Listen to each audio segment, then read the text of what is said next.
Chestburster scene, the dinner table scene in Alien. In 1979, Ridley Scott filmed one of the most shocking moments in cinema history, and most of the cast had no idea what was coming. John Hurt's character Kane convulses at the table before an alien creature explosively emerges from his chest, spraying blood across the entire crew. The actors' horrified reactions were genuine because Scott kept the full extent of the gore secret, only telling them something would happen. Veronica Cartwright, who played Lambert, was positioned directly in the blood spray path, and her scream was completely real. The practical effects team used real animal organs and high-pressure blood pumps to achieve the effect. This single scene redefined sci-fi horror, proving that the genre could deliver genuine terror instead of cheesy monster movies. The chestburster became instantly iconic, appearing in countless parodies and homages. It set the tone for the entire Alien franchise, and established that in space, no one can hear you scream, but they can definitely see you bleed. Bullet time. Neo dodging bullets on the rooftop in The Matrix.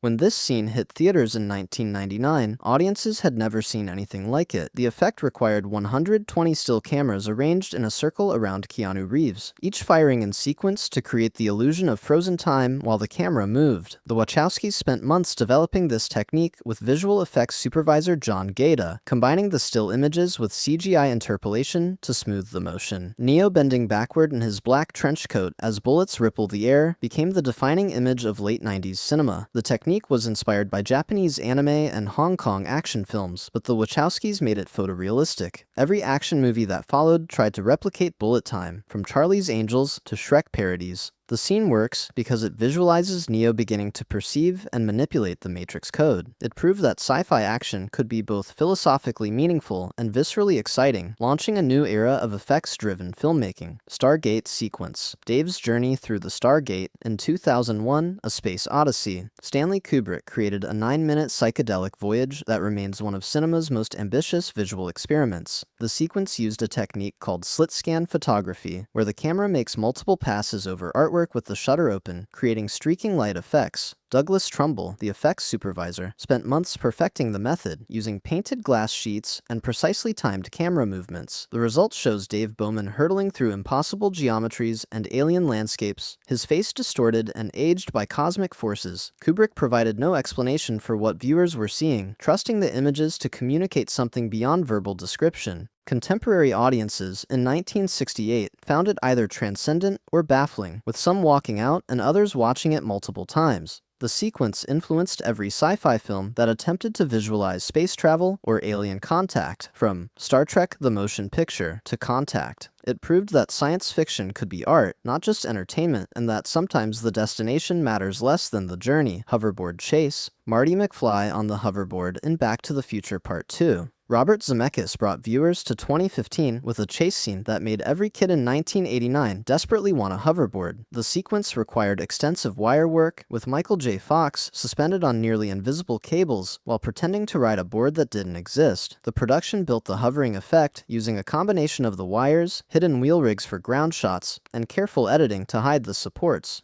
Marty converts a child's scooter into a makeshift hoverboard, then flees Griff's gang through Hill Valley's Courthouse Square, gliding over water and concrete.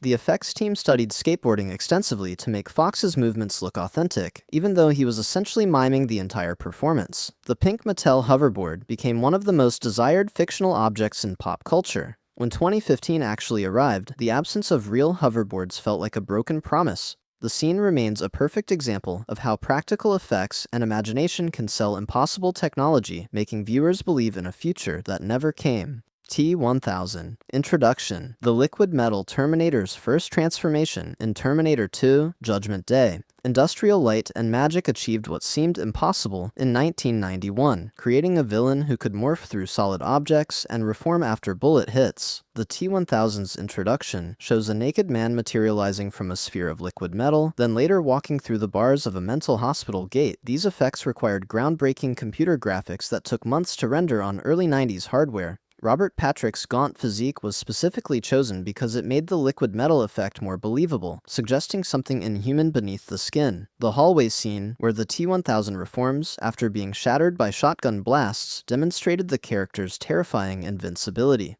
Each morphing sequence required careful choreography between live action and CGI, with Patrick performing partial movements that computers would complete. The T-1000 raised the bar for movie villains, creating a threat that felt genuinely unstoppable. James Cameron's insistence on perfecting the effect, despite the film running over budget, created CGI characters that still hold up 3 decades later. The T-1000 proved that computer graphics could create fear, not just spectacle. Spinning hallway. Arthur fighting in the rotating hotel corridor in Inception. Christopher Nolan rejected CGI in favor of building a massive rotating hallway set, creating one of cinema's most disorienting action sequences. The production constructed a full-scale hotel corridor mounted inside a gimbal that could rotate 360 degrees. Joseph Gordon-Levitt trained for weeks to perform the choreography as the hallway spun, with gravity constantly changing direction relative to the camera. The fight scene required multiple takes because the rotation had to be precisely timed with the actors' movements. Gordon-Levitt actually walked on the walls and ceiling as they became the floor, grabbing onto fixtures that moments before were overhead. The sequence visualizes the dream layer, where Arthur is experiencing zero gravity from the van falling in the level above. Nolan's commitment to practical effects meant the actors experienced real physical disorientation, making their performances genuinely strained. The spinning hallway became Inception's signature image, proof that Nolan would build anything to avoid green screens. It demonstrated that practical effects could still surprise audiences in an age of unlimited digital possibilities. The scene works because you can feel the physical reality of the rotation in every impact and stumble.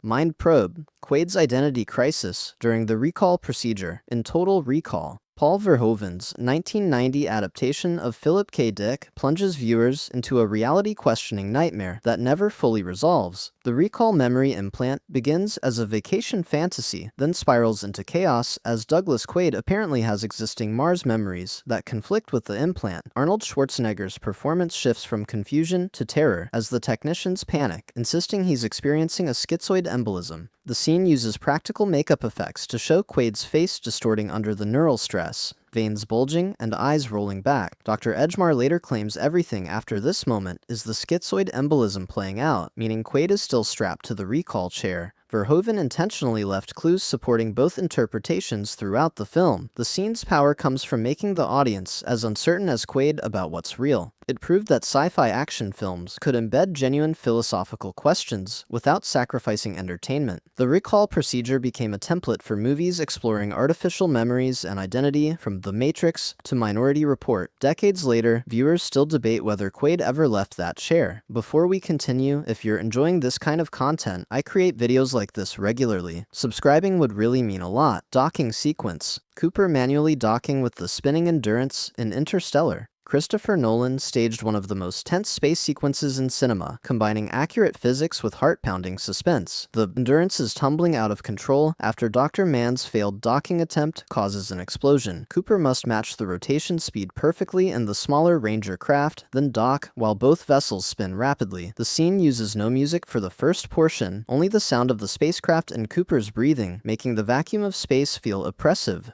Hans Zimmer's score finally erupts as Cooper commits to the docking, the organ notes swelling as metal connects with metal. The physics consultant Kip Thorne ensured the rotation speeds and docking mechanics were scientifically accurate. Matthew McConaughey's performance conveys both pilot skill and desperation, knowing failure means death for everyone. The scene proves Nolan's talent for making procedural action thrilling, turning technical maneuvers into edge-of-seat cinema. It demonstrated that realistic space travel could be more exciting than fantasy physics. The docking sequence became instantly iconic, a masterclass in building tension through accuracy rather than exaggeration. Operating room. Nathan revealing Ava's predecessors in his lab in Ex Machina. Alex Garland's 2015 film takes a disturbing turn when Nathan casually shows Caleb the closets full of deactivated female robots. The scene transforms from technological showcase into body horror as Caleb realizes Nathan has been building and discarding AI consciousness for years. Each previous model hangs lifeless, their synthetic skin partially removed to reveal the mechanical components beneath. The practical effects team created fully functional robot bodies with transparent sections showing the inner workings.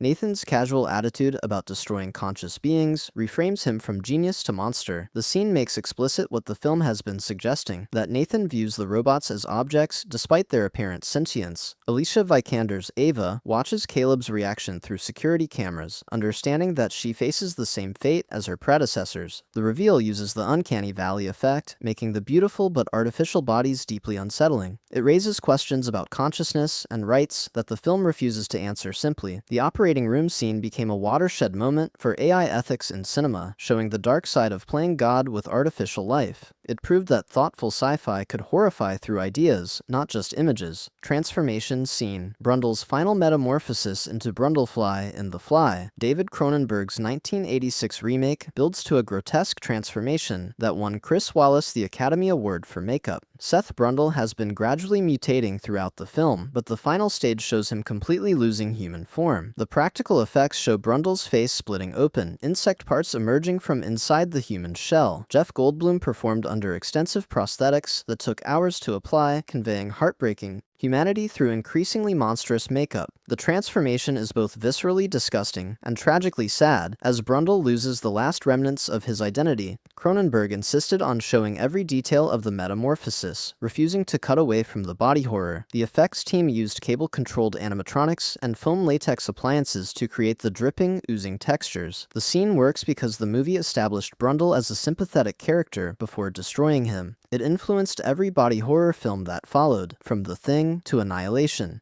The transformation proved that practical effects could achieve levels of disturbing detail that CGI still struggles to match. Watching Brundle become Brundlefly remains one of horror cinema's most uncomfortable experiences. Phone booth. The T-800 driving the car through the police station in The Terminator. James Cameron staged this scene on a modest budget in 1984, creating an action sequence that launched Arnold Schwarzenegger into superstardom. The Terminator announces, "I'll be back," exits the police station, then crashes a car straight through the front entrance. The practical stunt required careful timing and actual vehicle collision with the set, no CGI safety net. Schwarzenegger then methodically hunts through the station, killing dozens of officers with cold efficiency. The scene established the Terminator as an unstoppable force, shrugging off bullets while pursuing Sarah Connor. Cameron used miniatures for some wider shots, blending them seamlessly with full-scale action. The police station massacre proved that low-budget sci-fi could deliver blockbuster thrills through clever filmmaking. The line, "I'll be back," became Schwarzenegger's signature phrase, entering pop culture permanently. The scene's brutality shocked audiences accustomed to bloodless sci-fi action. It demonstrated that the Terminator couldn't be reasoned with or stopped by conventional means. The phone booth attack became the template for unstoppable movie villains, from slasher films to superhero movies. Recognition test. Deckard administering the Voight-Kampff test to Rachel in Blade Runner. Ridley Scott's 1982 film creates its most philosophically rich scene through a simple interrogation. The test measures empathetic response through pupil dilation, designed to identify replicants who lack human emotional conditioning. Deckard asks increasingly disturbing questions, while Rachel smokes and maintains composure, the camera slowly pushing in on Sean Young's face. The questions involve animal cruelty and exploitation, testing moral reactions to scenarios the replicants might not have experienced. Vangelis's score underscores the tension as Deckard realizes Rachel doesn't know she's a replicant. The cinematography by Jordan Cronenweth creates film noir atmosphere, shadows and smoke obscuring as much as the lighting reveals. Rachel's memories are implants, someone else's childhood, given to her for psychological stability.